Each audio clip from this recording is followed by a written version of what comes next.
Bismillahirrahmanirrahim. Assalamualaikum warahmatullahi wabarakatuh.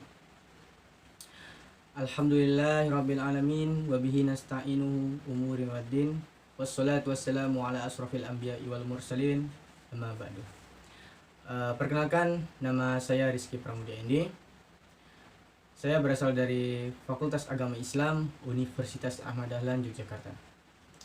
Oke, baiklah, di sini saya akan menjelaskan sedikit terkait bab toharoh, yaitu bisa dikatakan dengan bersuci. Toharoh yaitu bisa dikatakan dengan bersuci, bahwasanya dalam firman Allah Subhanahu wa taala, A'udzubillahi minasyaitonirrajim. Bismillahirrahmanirrahim. Ya ayyuhallazina amanu idza kuntum ilas sholati faghsilu wujuhakum wa aydiyakum ilal marafiqi wamsahu bi ru'usikum wa arjulakum ilal ka'bain wa in kuntum junuban fattaharu wa in kuntum marada aw ala safarin aw jaa ahadum minkum minal ghaiti aw lamastumun nisaa falam tajidu ma'an fatayammamu sa'idan tayyiban famsahu biwujuhikum wa aydikum minhu ma yuridullahu liyaj'ala 'alaikum min harajin walaki yuridu liyutahhirukum waliyutimma ni'matahu 'alaikum la'allakum tashkurun. Nah, yang artinya, hai orang-orang yang beriman, apabila kamu hendak melaksanakan sholat, basuhlah atau cucilah mukamu, tanganmu sampai ke siku. Nah, tuh. Jadi ketika kita ingin melaksanakan sholat, itu alangkah baiklah kita berwudu dulu ya. Nah, basuhlah, cucilah mukamu, tanganmu sampai ke siku. Usaplah kepalamu dan cucilah kakimu sampai kedua mata kaki. Dan jika kamu berjunub, maka bersuci atau mandilah. Dan jika kamu sakit atau berpergian, atau salah seorang di antara kamu buang air, atau bisa dikatakan buang hajat, atau kamu sentuh wanita, atau bersetubuh dan tidak kamu dapati air, maka bertayamumlah. Nah, kamu dengan debu yang bersih, maka usaplah mukamu dan tanganmu dengan debu itu. Bahwasanya Allah tidak menginginkan kesempitan kepadamu, tetapi hendak mensucikan kamu dan menyempurnakan nikmatnya kepadamu supaya kamu bersyukur. Nah, ayat yang saya bacakan tadi itu surat Al-Maidah ayat ke-6. Ya, nanti bisa dibacakan sendiri ya. Nah, baiklah anak-anak, tadi sudah disebutkan bahwasanya dalam surat Al-Maidah itu jika kita mempunyai hajat ataupun apa, itu kita dihendaknya ketika tidak ada menemukan suatu air gitu, kita hendaknya bertayamum ya, bertayamum. Nah, bagaimana Pak bertayamum? Oke. Bertayamum itu sangatlah mudah ya. Sudah dijelaskan tadi dalam surat Al-Maidah ayat 6. Bertayamumlah kamu dengan debu yang bersih, maka usaplah mukamu dan tanganmu dengan debu ya. Yang pertama itu ada dua cara, maksudnya pertama kita ngambil debu misalnya sebelah yang kiri ya, sebelah kanan ya, kita ambil, kita beginikan dulu. Nah, lalu kita usapkan dengan mukamu. Yang pertama mukamu. Nah, lalu setelah itu kita pindah kepada tempat yang lain. Nah, kita pindah sebelah kiri, misalnya sebelah kiri, lalu kita diginiin ya, maksudnya biar nggak terlalu banyak, lalu diinin. Nah, itu dengan tanganmu. Oke. Bahwasanya Allah itu tidak menginginkan hambanya dalam kesempitan, tidak menyulitkan kita. Jangan banyak alasan ketika kita mau sholat ataupun mempunyai hajat gitu, tapi kita nggak bisa bersuci gitu. Nah, itu salah satu nikmat Allah dengan cara kita dimudahkan untuk bertayamum. Oke ya. Lalu adapun cara berwudu sesuai tuntunan Rasulullah Sallallahu Alaihi Wasallam, itu ada 11. Ada 11. Nih, 11. 1 sama 1 jadi 11. Yang pertama Bapak sebutkan niat dalam hati ikhlas karena Allah Subhanahu wa taala. Oke. Sudah dijelaskan dalam suatu hadis arba'in gitu. Yang berbunyi innamal a'malu binniyat. Bahwasanya segala sesuatu itu tergantung pada niatnya. Jadi niat kita itu ikhlas karena Allah Subhanahu wa taala. Nah, dan yang kedua membaca bismillahirrahmanirrahim. Yang ketiga membasuh kedua telapak tangan 3 kali. Telapak tangan yang mana? Ayo, ini apa ini? Nah, tuh telapak tangan tuh yang nih ya, yang hitam ya, yang hitam ya. Dengan menyelang-jelang jari. Nah, oke. Membasuh kedua telapak tangan. Jadi bukan telapak tangan aja, tetapi ini juga, yang putihnya juga. Jangan lupa diginin. Dengan cara mencuci tangan yang benar itu loh, ada 7 cara kan. Nah, itu kita praktekkan. Tapi ini dengan sesuai tuntunan Rasulullah Shallallahu Alaihi Wasallam. Nah, setelah itu berkumur-kumur dan menghisap air ke hidung 3 kali.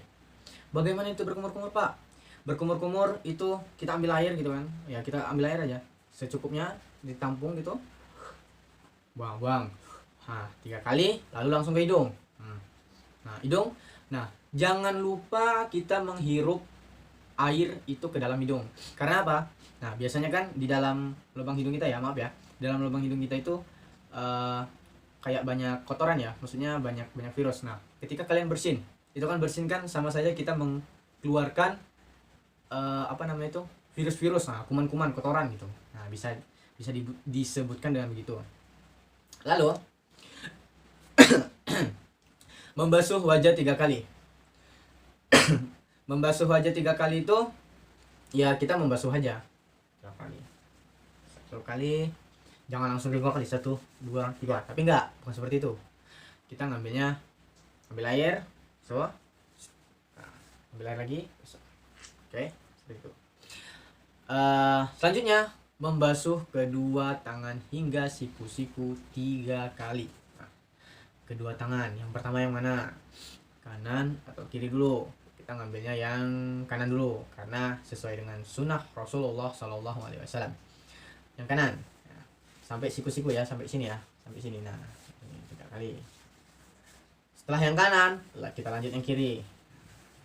Oke, sip. Dan yang selanjutnya mengusap kepala dari depan hingga belakang atau tenguk, lalu kembali lagi ke depan, Nah, ini contohin. Nah, ini kan air ini. Nah, ini. Tapi alangkah baiknya itu kita langsung iringi dengan membasuh telinga. Jadi seperti ini. Kita ambil air sekali aja itu insya Allah udah cukup ya, sekali. Balikkan lagi. Ya. Nah, seperti itu. Oke. Lanjut.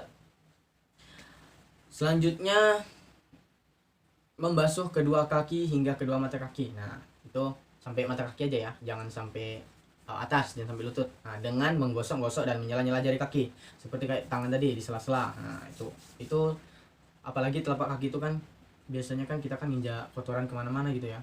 Nah, itu harus dibersihkan banget ya. Kalau bisa, kalau perlu disikat atau pakai sikat batu gitu kalau misalnya kita lagi di masjid itu ya. Nah, adapun selesai wudhu membaca asyhadu alla ilaha illa wahdahu la syarikalah wa asyhadu anna muhammadan abduhu wa rasuluh. Amin. Nah, cukup sampai di situ aja, insya Allah afdal. Nah, karena ini dengan sesuai dengan tuntunan Rasulullah Sallallahu Alaihi Wasallam, sesuai dengan sunnah Rasulullah Sallallahu Alaihi Wasallam. Nah, Bapak ngambilnya dari himpunan putusan tarjih Muhammadiyah ya. Selanjutnya yaitu ini yang paling inti ya, cara bertayamum. Nah, cara bertayamum tadi sama dengan ketika kita berwudu, itu niat dalam hati ikhlas karena Allah Subhanahu wa taala. Membaca bismillahirrahmanirrahim. Nah, yang ketiga, meletakkan kedua telapak tangan di atas tanah atau berdebu atau pasir atau semacam lah gitu ya. Di dinding pun bisa. Yang penting kalau misalnya dinding kita, dinding kan juga kadang penuh kotoran gitu ya. Tapi insya Allah itu bersih. Nah, kotorannya itu bersih gitu. Lalu meniup kedua telapak tangan yang sudah berdebu. Nah, yang pertama tadi kan yang telah Bapak ajarkan, itu kan kita ngambil sebelah kanan dulu, lalu kita ini. Nah, seperti ini bisa, tapi itu juga bisa. Bagaimana cara kalian aja gitu ya.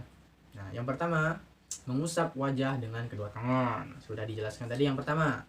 Dan yang kedua, ambil tempat lain, diginiin ataupun di biar debunya itu mungkin ya wallahu alam gitu ya. Tapi debunya itu nggak terlalu banyak dan nggak terlalu inilah mengotori gitu. Nah, lalu pergelangan tangan sampai sini aja, jangan sampai siku-siku, nanti debunya hilang. Oke, selanjutnya menghilangkan najis. Nah, bagaimana itu Pak menghilangkan najis? Yang telah Bapak pelajari dalam buku Himpunan Putusan Tarjih Muhammadiyah. Apabila sebagian dari badanmu, pakaianmu, dan tempatmu sholat terkena najis, hendaklah dibasuh dengan menggosok dan menghilangkannya kalau itu darah haid. Ya, dalam kurung, kalau itu darah haid. Ya, menggosok dan menghilangkannya kalau itu darah haid. Sehingga hilanglah sifat-sifatnya, bau dan rasanya dengan air yang suci dan tidak mengapa tertinggal bekas salah satu sifat najis tadi. Dan untuk menghilangkan najis, kencing anak laki-laki yang belum makan makanan, percikkanlah dengan air sampai basah. Nah, itu ada dua cara. Tadi ketika mungkin dalam darah haid itu kan kita bisa dibasuh dengan menggosok dan menghilangkannya karena sampai bersih. Sampai bau dan rasanya itu bukan kita ngerasain ya, maksudnya bau penciuman itu udah nggak ada gitu. Lalu yang mungkin kalau misalnya najisnya itu kayak kencing anak laki-laki tadi, nah itu percikkan saja dengan air sampai basah. Dan apabila terkena oleh liur anjing, nah ini liur anjing itu syaratnya kita harus mencuci 7 kali ya, mencuci 7 kali, salah satunya dengan debu yang bersih, dengan pasir, dengan debu. Itu salah satu cara ketika kita mungkin kena air liur anjing ataupun misalnya kita dijilat sama anjing gitu ya, mohon maaf itu. Nah, seperti itu 7 kali. Oke. Dan yang terakhir adalah beristinja dengan air atau dengan 3 batu atau lainnya yang bukan tulang atau kotoran. Istinja. Oke. Ya. Semoga anak-anak Bapak semua paham terkait ilmu yang sedikit ini, ilmu bertayamum ini, ilmu bersuci ini, karena pada hakikatnya sebelum kita memulai ibadah sholat, kita harus bersuci dulu ya. Kita harus berwudu, kita mungkin kalau tidak kekurangan air, kita bisa bertayamum. Jadi nggak ada alasan kita untuk mungkin tidak bersuci gitu.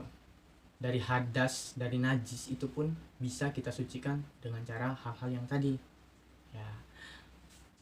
Dan semoga bermanfaat. Kutipan ini Bapak ambil dari buku Himpunan Putusan Tarjih Muhammadiyah. Oke. Kurang lebihnya mohon maaf. Billahi fi sabilil haq fastabiqul khairat. Wassalamualaikum warahmatullahi wabarakatuh.